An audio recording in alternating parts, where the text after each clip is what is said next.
사무엘 그 강해를 진행하고 있는데요. 이 사무엘서는 그저 이제 오래전에 옛날 얘기가 아닙니다. 하나님의 말씀이고요. 이 말씀을 통해서 단순히 이제 글자로만 읽는 것이 아니라 우리 영적인 안목이 이 말씀을 통해서 열려지면 좋겠습니다. 자, 오늘은 이제 사무엘상 25번째 시간으로 22장을 중심으로 해서 말씀을 전하도록 하겠습니다. 다윗은요, 계속해서 사울의 추격을 이렇게 받고 있습니다. 높당에 있는 이제 제사장에게로 이제 갔는데요. 성막이 있는 곳이죠. 성막이 있는 제사장에게로 이제 들어갔습니다. 이제 3일을 굶었기 때문에 배도 고프기도 하지만 많이 지쳤을 거예요. 그렇죠? 그래서 이제 거기에서 이제 제사장 아히멜렉에게 이제 빵과 이제 칼을 이제 부탁을 하게 되죠. 그런 장면이 이제 있습니다. 그러고 나서 이제 이 다윗은 사울의 눈을 좀 벗어나야 되겠다, 이런 생각을 이제 갖게 되고 어디로 이동을 하게 되냐면 이제 블레셋 땅으로 이제 넘어가게 됩니다. 블레셋 땅으로 이제 넘어가는 그런 일이 이제 있습니다. 21장 10절 말씀 보시게 되면요. 21장 10절. 그 날에 다윗이 사울을 두려워하였으므로 일어나 도망하여 가드 왕 아기스에게로 가니, 이렇게 기록이 되어 있습니다. 다윗이 이제 사울을 이제 두려워했다, 이제 이렇게 기록하고 있는 것이죠. 이 두려움이라고 하는 것은 두 종류의 두려움이 있는 거예요. 하나님을 향한 두려움이 있고 이 나쁜 두려움이 있는 거예요. 나쁜 두려움. 지금 이제 사울을 두려워하는 것은 좋은 두려움입니까? 나쁜 두려움입니까? 좋은 두려움이에요? 나쁜 두려움이에요? 경건한 두려움이에요? 아니면 공포스러운 두려움이에요? 지금 이제 나쁜 두려움이죠, 지금. 사울을 두려워하는 것이 경건한 두려움일 수는 없잖아요. 그렇죠? 나쁜 두려움인 거예요. 그러니까 이 나쁜 두려움을 통해서 이 마귀는 이렇게 사람을 속박하고 이렇게 지배하려고 하는 이제 모습을 우리는 볼 수가 있는 것이죠. 그래서 이제 다윗은 믿음이 좋은 다윗이었지만 지금 이제 어디로 넘어가게 되냐면 블레셋, 그러니까 이제 가드 왕 아기스에게로 지금 이제 넘어갔다, 이렇게 얘기를 해주고 있습니다. 근데 이제 이 아기스는 사울보다 더 위험한 존재였죠. 그렇죠? 더 위험한 그 상황으로 이제 들어가게 되었습니다. 12절을 또 보시게 되면요. 12절, 21장 12절 보시게 되면 다윗이 이 말들을 마음속에 두고 가드 왕 아기스를 심히 두려워하며, 이렇게 또 이제 또 사람을 두려워하는 모습이 또 여기에 이제 기록이 되어 있습니다. 그래서 결국 이제 다윗은 미친 사람 흉내를 내 가지고 그래서 이제 그 침을 흘리고 벽에다가 이런 모습을 이제 추태를 보이면서 결국 이제 간신히 위기를 이제 모면하는 그 내용이 이제 나오고 있습니다. 지난 시간 우리 살펴본 내용인데요. 이제 시편 34편이 사실 이제 아기스 왕으로부터 도망할 때의를 배경으로 해서 기록한 시편이 34편이에요. 여기에 보시면은 이제 다윗이 자기가 이 미친 척하고 이렇게 해서 사람들을 속여가지고 이렇게 위기를 모면한 것처럼 이제 보여지지만 실상은 하나님께서 다윗을 보호해 주시고 구원해 주셨다, 이런 고백을 여기서 하는 모습을 우리는 보게 됩니다. 실질적으로 다윗이 참 연약했어요.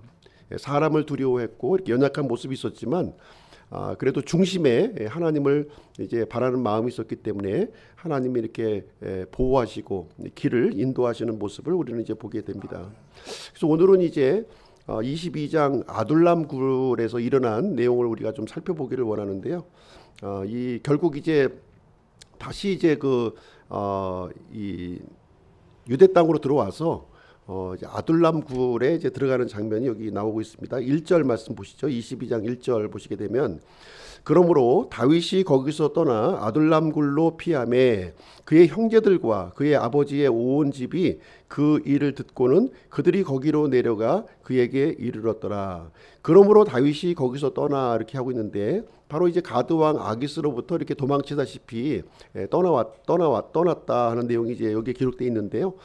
어디로 이제 가게 되었냐면 아둘람 굴이라는 곳으로 이제 가게 되었어요. 이 아둘람 굴은 어디냐면 엥게디 그 이제 광야에 있는 그 이제 지역에 있는 석회암 동굴인데요. 이제 다윗이 골리앗을 이렇게 무찔렀던 바로 그 근처예요. 그 근처에 있는 그 동굴로 이제 들어가게 되었습니다. 성경에 보시게 되면 이 굴은 굴이라고 나오는 것은 두 가지 의미를 갖고 있어요. 첫 번째 의미는 뭐냐면 은신처, 피난처라고 하는 의미를 갖고 있습니다. 그래서 이스라엘 백성들이 이렇게 이제 인근 민족들이 쳐들어오게 되면 어디로 숨었냐면 산이나 또 아니면 이 굴에 숨었던 거예요. 굴에 숨어서 생활 근거지로 이렇게 삼게 되었습니다. 그리고 굴은 또 한 가지 의미는 매장지로 또 사용이 되었다는 거예요. 매장지. 그래서 자신의 이제 부모님이 돌아가시게 되면 굴에다가 매장하는 그런 일을 하게 되었습니다. 그래서 아둘람이라고 하는 뜻이 은신하다, 피하다 이런 뜻을 이제 가지고 있는 이제 말이 되겠습니다. 이제 이 아둘람 굴이 상당히 컸었던 것 같아요. 규모가 이제 이 보면 아주 굉장히 생활을 할 수 있도록 이렇게 그 공간을 갖고 있었는데 다윗이 이제 이 굴로 피신을 했다고 하는 소식을 다윗의 그 이 친척들이 이 얘기를 이제 듣게 됩니다. 그래서 많은 사람들이 이제 몰려들게 되는데요. 그 인원이 몇 명이었냐면 한 400명이 넘었다 이렇게 얘기를 해주고 있는 거예요. 사실 다윗이 자기 한 목숨도 건사하기 힘들어요. 그런데 딸린 식구가 몇 명이라고요? 400명이 넘는 식구들이 또 이렇게 자기하고 합류해서 있는 이제 모습을 여기서 보여주고 있습니다. 2절 말씀 보실게요. 2절. 고난 중에 있던 모든 자와 빚진 모든 자와 불만이 있던 모든 자가 그에게로 모였고 그는 그들을 다스리는 대장이 되었더라. 거기에는 그와 함께한 400명 가량의 사람이 있었더라. 그래서 다윗에게 몰려든 사람들은 이제 어떤 사람들이었냐? 한마디로 얘기해서 형편없는 사람들이었어요. 다윗에게 전혀 도움이 안 되는, 오히려 짐받게 되지 않는 사람들이 지금 다윗에게 몰려들었다 이렇게 얘기를 해주고 있습니다. 고난 중에 있던 모든 자, 빚진 모든 자, 불만이 있던 모든 자. 그래서 이 사울에게 불만을 갖고 있었던 이 그 많은 사람들이 다윗에게 이렇게 합류해서 들어오게 되었다 이렇게 얘기를 해주고 있습니다. 그런데 이제 이 나중에 이제 우리가 사무엘 하를 또 살펴보게 될 텐데요. 이때 모였던 이 아둘람굴에 모였던 이 사람들 전혀 도움이 되지 않고 어떻게 보면 사회의 패잔병과 같은 이 사람들이 다윗이 왕국을 세우는 데 있어서 결정적인 역할을 하게 돼요. 다윗의 왕국을 세우는데 이 주역으로 이 사람들이 이제 쓰임 받는 내용이 이제 나중에 우리가 살펴보게 됩니다. 우리가 3절 4절 한번 보시도록 할게요. 3절 4절. 다윗이 거기서 모압의 미스바로 가서 모압 왕에게 이르되 원하건대 하나님께서 나를 위하여 무엇을 하시려는지 내가 알 때까지 내 아버지와 어머니가 와서 당신들과 함께 있게 하소서 하고 그들을 모압 왕 앞으로 데려갔더니 다윗이 요새에 있을 동안에 줄곧 그들이 그와 함께 있었더라. 자, 지금 이제 이 400명이나 넘는 그 이 식구들을 이제 다윗 혼자서 이렇게 간수하기가 이제 매우 힘들었던 거죠. 지금 이제 뭐 오합지졸 아니겠습니까? 지금 오합지졸로 지금 이제 마치 피난민 같이 모여 있는 상태가 되는데, 그래서 이 사람들을 이제 보호할 필요성이 있었던 거예요. 보호를 해야겠는데 어디로 가게 되냐면 지금 이제 아둘람 굴에서 지금 이제 모압의 미스바라고 하는 지역으로 이동하는 장면이 여기에 기록이 되어 있는 거예요. 모압 땅으로 이동하는 거예요. 모압 땅. 요르단강 건너편에 있는 그 모압 땅으로 이렇게 이주를 되게 됩니다. 여기서 나오는 미스바라고 하는 것은 이스라엘에 있는 그 미스바가 있고요. 지금 이제 그 요르단강 이쪽 그 서편에도 이제 미스바가 있었고, 그다음에 요르단강 이제 건너편, 그러니까 모압 땅에도 미스바가 있었던 거예요. 이 미스바는 어떤 곳이냐면 이제 느보산입니다. 느보산. 이제 그 모세가 가나안 땅에 들어오기 전에 이제 가나안 땅 전체를 이렇게 또 바라보잖아요. 바라볼 때 바로 그 꼭대기가 바로 미스바예요. 미스바라고 하는 지역으로 불려지고 있습니다. 그러면 다윗은 왜 이제 이 자신에게 들어온 이 사람들을 모압 땅으로 이제 데리고 갔을까 하는 것입니다. 왜냐하면 다윗의 이 집안과 모압의 집안은 이렇게 서로 연관성이 있었던 거예요. 무슨 연관성이 있습니까? 지금 이제 모압은 이 그 다윗의 증조 할머니가 바로 룻이잖아요. 룻. 증조 할머니가 룻이에요. 보아스와 룻. 룻은 이제 모압 여인으로 이제 이스라엘 땅으로 들어왔는데 보아스와 룻 사이에 이제 누가 태어납니까? 오벳이 태어나고 오벳에게서 이새가 태어나고 이새에게서 다윗이 이렇게 태어나기 때문에 어떻게 보면 이제 모압 그 민족이라고 하는 것은 이제 다윗에게는 개인적으로 다윗 집안의 입장에서는 이제 외가 쪽 그 이 집안이 되는 그런 사람들인 거예요. 그러니까 이제 부탁할 이제 그 사람이 이제 거기밖에 없었던 거죠. 그래서 사람들을 이끌고 이제 그쪽으로 가게 되는 장면이 여기에 기록이 되어 있습니다. 그래서 이 다윗은 여기서 머물려고 했어요. 여기서 그 백성들과 함께 같이 이제 안전한 장소에서 머물려고 했었는데 5절 말씀을 보시게 되면 대언자 갓이 다윗을 찾아오게 됩니다. 5절 대언자 갓이 다윗에게 이르되 너는 요새에 머무르지 말고 떠나서 유다 땅으로 들어가라 하니 이에 다윗이 떠나서 하레숲에 이르니라 이렇게 얘기를 해주고 있습니다. 대언자 갓이 이제 이 다윗을 찾아와서 하는 말이 하나님의 말씀을 전하고 있는 거예요. 지금 여기 요새에 머물러 있지 말고 지금 이스라엘 땅으로 너는 들어가야 된다 하면서 다시 이제 다윗을 이스라엘 땅으로 내모는 장면이 여기에 기록이 되어 있습니다. 그래서 다윗은 도대체 지금 자신에게 일어나고 있는 이 모든 일들을 이해할 수가 없는 거예요. 사울왕은 왜 이렇게 죽이려고 하며 가는 곳곳마다 지금 자신을 받아들이지 못하고 지금 이제 그 정처 없이 도망자의 생활을 하고 있는 자신의 모습을 도저히 이해할 수 없는 그런 상황에 이제 있었습니다. 그러나 분명한 사실은 뭐냐면 다윗은 지금 어디에 있어야 된다? 이스라엘 땅에 있어야 된다는 거예요. 이스라엘 땅에 있어야 된다고 하는 사실을 여기서 얘기해 주고 있습니다. 그 이유는 뭐냐면 다윗이 바로 이스라엘의 왕이었기 때문인 거예요. 왕이 있어야 될 자리는 바로 이스라엘 땅이었다는 것을 여기서 보여주고 있는 말씀이 이제 되겠습니다. 여기서 이제 다윗은 지금 이제 예수 그리스도의 모습을 우리에게 이제 보여주고 있는 내용이 이제 되겠습니다. 다윗은 왕이었지만 아직 왕위에 오르지 못했던 것이죠. 그리고 실질적으로 사울이 이스라엘을 통치하고 있었지만 사울은 왕이 아니었어요. 그렇죠? 여기서 영적인 면을 우리에게 보여주고 있습니다. 오늘날 지금 사탄이 지금 이 세상을 지배하고 있지 않습니까? 실질적인 왕은 누구예요? 예수 그리스도신 거죠. 사탄은 왕이 아닌데도 불구하고 이 세상을 지배하면서 다스리고 있는 이런 모습을 보여주고 있는 것입니다. 그래서 믿는 사람들은 누구를 의지해야 되는 것인가요? 바로 다윗을 이렇게 내게 피신을 했던 것처럼 우리 그리스도인들은 예수 그리스도께로 소망을 두고 피신해야 된다. 이 사실을 우리에게 얘기를 해주고 있는 내용이 되겠습니다. 이 내용이 이제 좀 지나서 그 다음으로 도액의 이야기로 또 이제 건너가는 거예요. 도액의 이야기를 한번 보겠습니다. 이 도액의 고발로 인해서 무고한 제사장들이 이제 죽게 되는 내용이 이제 기록되어 있는데요. 6절 말씀 한번 보겠습니다. 6절. 다윗과 그와 함께 있던 사람들이 나타났다는 것을 사울이 들으니라. 이제 사울은 기브아에서 라마에 있던 나무 밑에 머무르며 손에 창을 들고 있고 그의 모든 신하들은 그 주위에 섰더라. 사울이 드디어 이제 이 다윗이 이제 나타났다고 하는 소식을 이제 전에 들은 것입니다.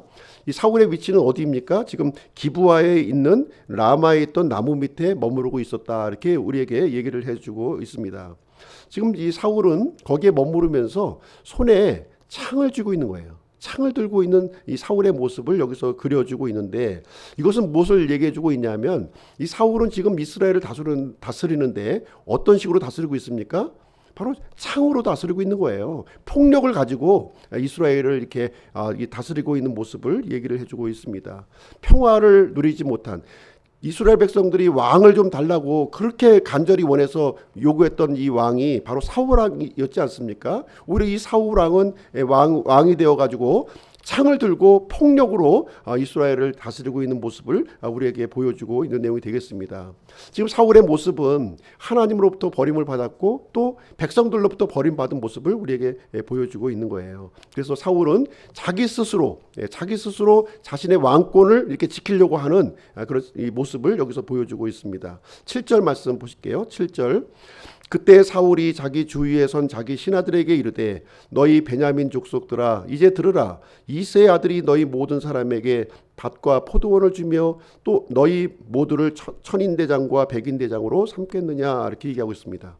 지금 이제 이 사울이 지금 이제 자기 앞에 서 있는 신하들에게 얘기를 하면서 뭐라고 얘기하냐면 너희 베냐민 족속들아 이렇게 얘기합니다. 지금 사울 앞에는 누구만 있어요? 베냐민 족속만 있는 거예요. 지금 이스라엘의 12지파가 지금 이제 신하로 있는 것이 아니라 베냐민 지파 한 지파의 왕으로 지금 이제 축소되어 있는 모습을 여기서 이제 보여주고 있는 내용이 되겠습니다.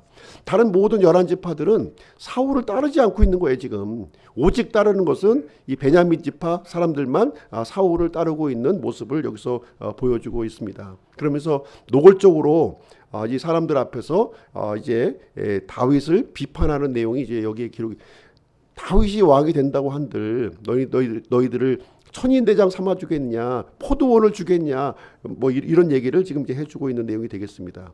이때 등장한 인물이 누구냐면 도액이라고 하는 사람이 이제 사울 앞에 등장을 하게 되는데 바로 에돔 사람이었어요. 에돔 사람 도액이 등장을 하게 됩니다. 그래서 이 도액이라고 하는 사람은 우리 지난 시간에 살펴보았지만 이 아히멜렉 제사장과 다윗 사이에 일어났던 그 일을 처음부터 끝까지 모든 것을 다 목격했던 사람이에요. 그렇죠? 지금 사울 앞에 나타나서 지금 이제 고발하는 장면이 여기에 이제 기록이 되어 있습니다. 9절 10절 한번 보겠습니다. 9절 10절.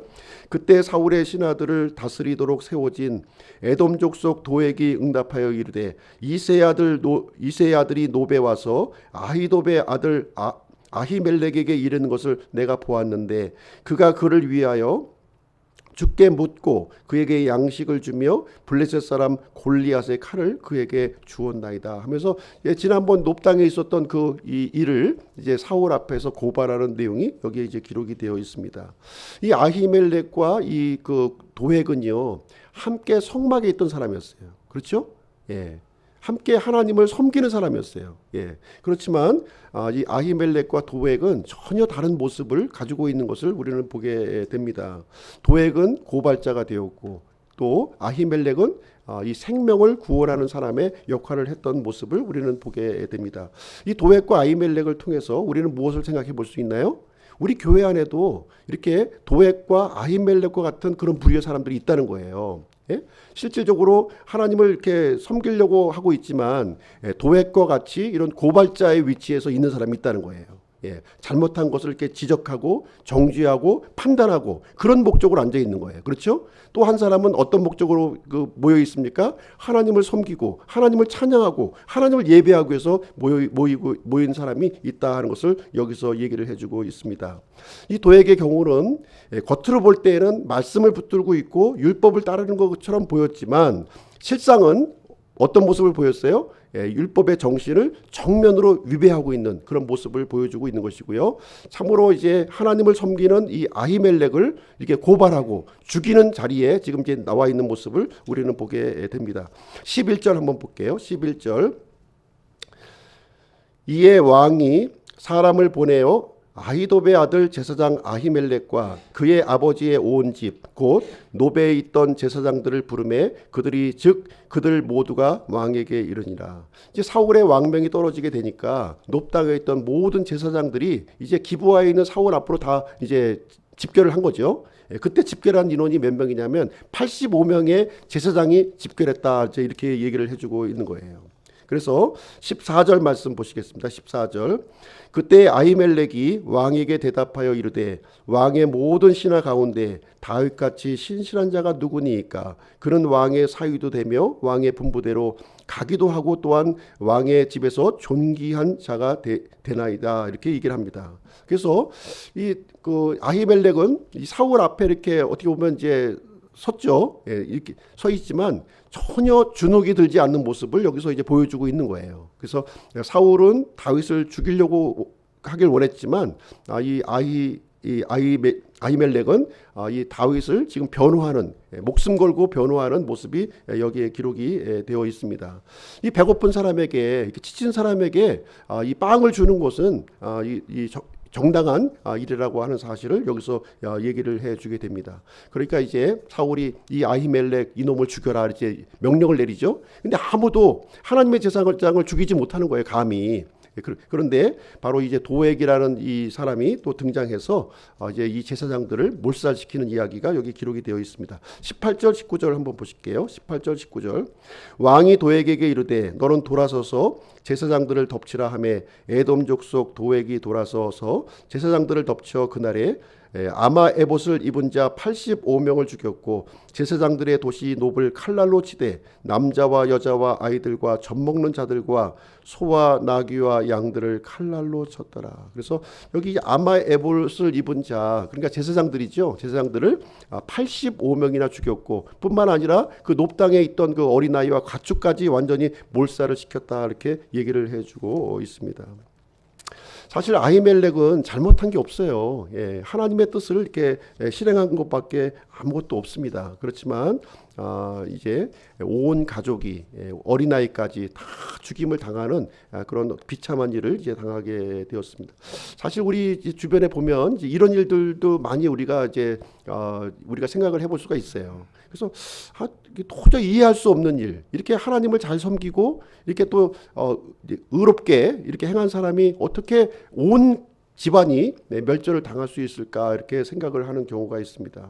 근데 우리 사람의 눈에 볼 때는 이해가 가지 않는 일이지만 우리가 언젠가 이제 하나님 이제 눈이 열리는 날 그런 모든 이해하지 못하는 그런 일들이 다 이해가 될 줄로 생각을 합니다. 그러나 이 아히멜렉의 죽음에는요, 하나님의 그 말씀이 있었다는 거예요. 하나님의 말씀이 분명히 있었다, 이렇게 성경은 우리에게 가르쳐 주고 있습니다. 왜냐하면 이 아히멜렉은 엘리의 증손자였던 거예요. 엘리의 증손자였습니다. 그렇죠? 그래서 엘리가 홈리와 비느하스를 이렇게 낳았잖아요. 그 비느하스가 누구를 낳냐면 아히놉을 낳은 거예요.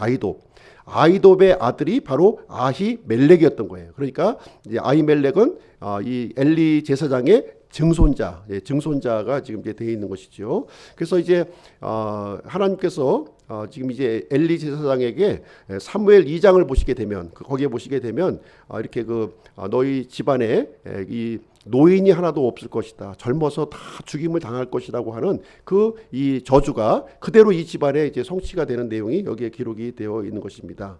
그래서 아히멜렉의 죽음을 통해서 비록 의로운 사람이었지만 하나님의 말씀은 반드시 성취된다 하는 사실을 우리에게 보여주고 있습니다. 그래서 또 여기 또 한 가지 추가적으로 기록하는 내용은 무엇이냐면 아히멜렉에게도 아들이 있었다는 거예요. 아들이 이제 가까스로 모든 사람들이 진멸을 당했는데 그 중에서도 목숨을 연명하고 살아남은 사람이 있었는데 그 이름이 누구냐면 아비아달이었다는 거예요. 아비아달이었다. 그 얘기가 20절 21절에 기록이 되어 있습니다. 20절 21절 한번 볼게요.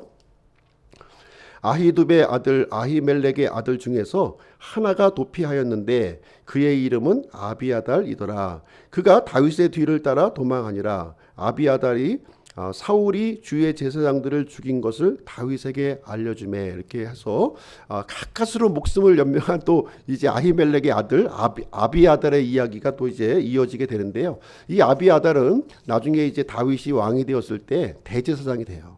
대제사장이 되어서 다윗이 살아있는 동안에 참 같이 이렇게 옆에 있으면서 충성스럽게 이렇게 하나님을 섬기는 일을 또 감당하게 되는 모습이 이제 기록이 되어 있습니다. 그런데 불행하게도 이 아비아달에게도 또 불행이 또 겹치게 되는데요. 이제 다윗이 살아있는 동안에는 충성스러웠는데 다윗이 죽자마자 아들이 누구였죠? 다음 왕이 솔로몬이 왕이 되는데 그때 이제 아도니아라고 하는 아들이 또 있었어요. 근데 이제 아비아달이 누구 편에 쓰게 되냐면 솔로몬 편에 쓴 것이 아니라 아도니아 편에 쓴 거예요. 아도니아 편에 요압 장군과 같이 이렇게 아도니아 편에 쓰게 되니까 이제 같이 죽임을 당하게 되는 이제 그런 일이 이제 기록이 되어 있습니다. 그래서 이 엘리 제사장의 그 제사장 계열이 이제 아비아달로 끝나버려요. 그냥 끝나버리고 이제 누구에게로 넘어가게 되냐면 이제 기브온 산당에서 사독이라고 하는 사람이 이제 제사장으로 있었는데 사독 계열로 넘어가게 되는 거예요. 사독 계열로 그래서 엘리 제사장의 계열이 아비아달로 끝나게 되고 사독으로부터 해서 다시 이제 이스라엘이 남유다 왕국 멸망할 때까지 사독이 제사장을 하는 그런 내용으로 이제 이어지게 됩니다. 자, 오늘 이제 22장 말씀 함께 보았는데요. 적용할 교훈 몇 가지를 한번 좀 살펴보도록 하겠습니다. 첫 번째는 무엇이냐면 다윗의 왕국을 세운 믿음의 주역들이 있었다는 거예요. 다윗의 왕국을 세웠던 다윗 혼자 왕국을 세운 게 아니잖아요. 함께 했었던 그 이제 협력자들이 있었다고 하는 것이죠. 그 협력자들이 누구냐면 처음에 이 다윗과 함께 했었던 아둘람 굴에 피신했던 그 사람들, 별 볼일 없던 사람들, 인생 낙방생들이 바로 다윗의 왕국을 세우는 주역이 되었다, 이렇게 얘기를 해주고 있습니다.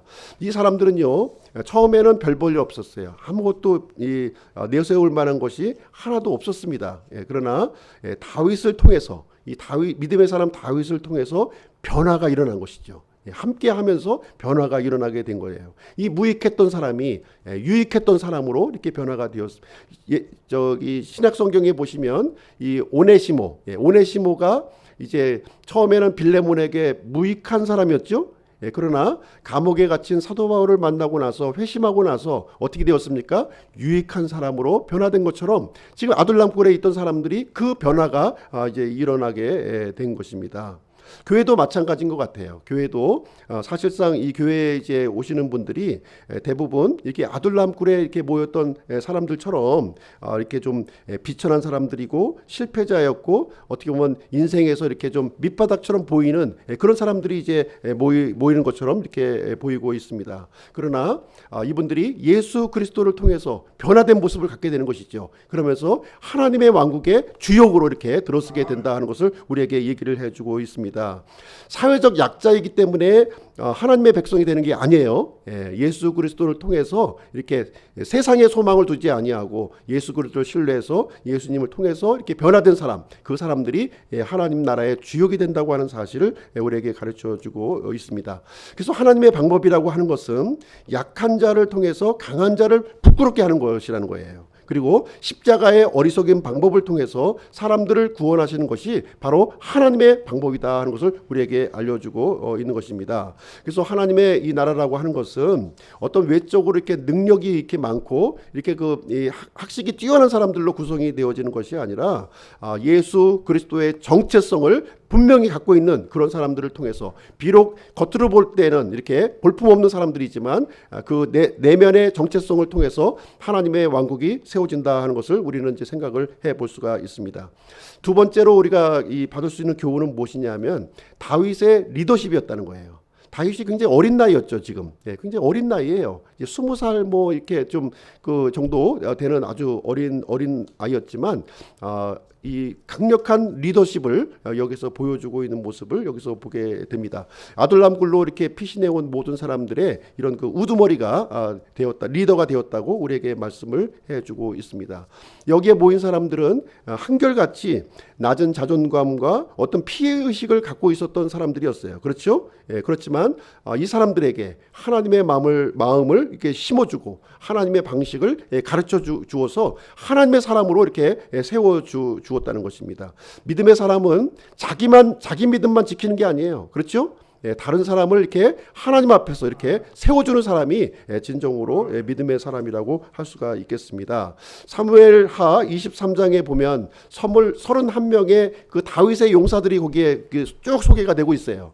그 사람들이 대부분 어떤 출신이었습니까? 아둘람굴, 여기에 모였던 이 사람들의 대부분이 출신이었다 하는 것을 얘기해주고 있습니다. 처음에는 자기 문제 하나 해결하지 못하는 그런 사람들이었어요. 문제를 일으키는 사람, 좌절하는 그런 사람이었지만 나중에는 다윗과 이렇게 함께해서 이 다윗의 왕국을 이렇게 견고하게 세우는 그런 용사가 되었다, 이렇게 얘기를 해주고 있습니다.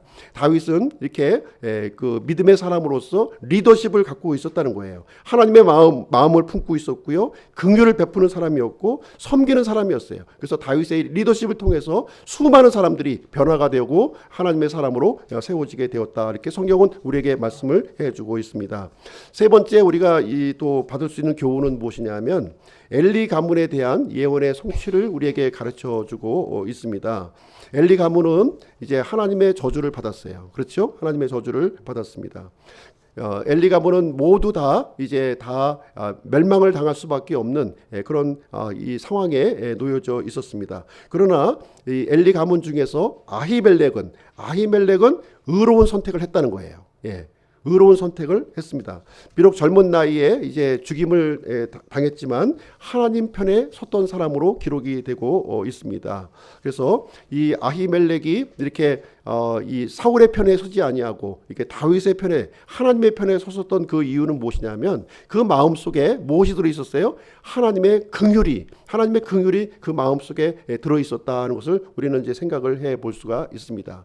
이 아히멜렉은 이 율법을 문자로만 받아들이지 아니하고 그 율법에 정신을 붙들었던 사람이었다고 하는 것입니다. 그래서 율법을 통해서 이렇게 사람을 정죄하고 판단하는 위치에 있었던 것이 아니라 율법의 정신을 이렇게 실천하는 믿음의 소유자였다고 하는 사실을 우리에게 가르쳐 주고 있습니다.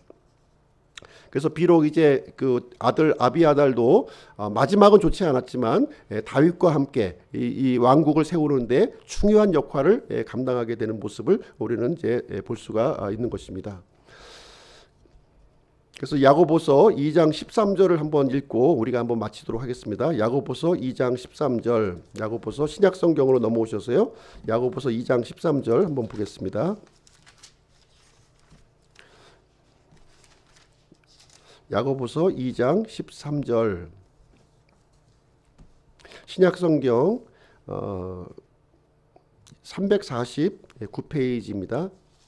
야고보서 2장 13절 우리가 한 목소리로 한번 같이 읽어보실게요. 야고보서 2장 13절 신약성경 349페이지입니다. 같이 읽겠습니다. 시작. 긍휼을 베풀지 않은 자는 긍휼 없는 심판을 받으리라. 긍휼은 심판을 이기고 기뻐하느니라. 그렇죠? 예. 율법은 비록 우리에게 심판을 선포하고 있지만 이 긍휼은 이 심판을 이긴다고 우리에게 말씀을 해주고 있습니다. 그래서 율법을 통해서 우리가 중요하게 우리가 가져야 될 내용은 무엇이냐면 이 긍휼을 우리가 붙들어야 된다 하는 것을 가르쳐주고 있습니다. 자, 결론을 내리도록 하겠습니다. 하나님께서는 고난 중에 처한 자신의 백성들을 이렇게 보호하신다는 것입니다. 오늘은 사무엘상 22장을 함께 살펴보았습니다. 주 예수님을 존중히 여기는 우리 기쁨집 내교회 성도님들이 되시기를 주님의 이름으로 축복드립니다.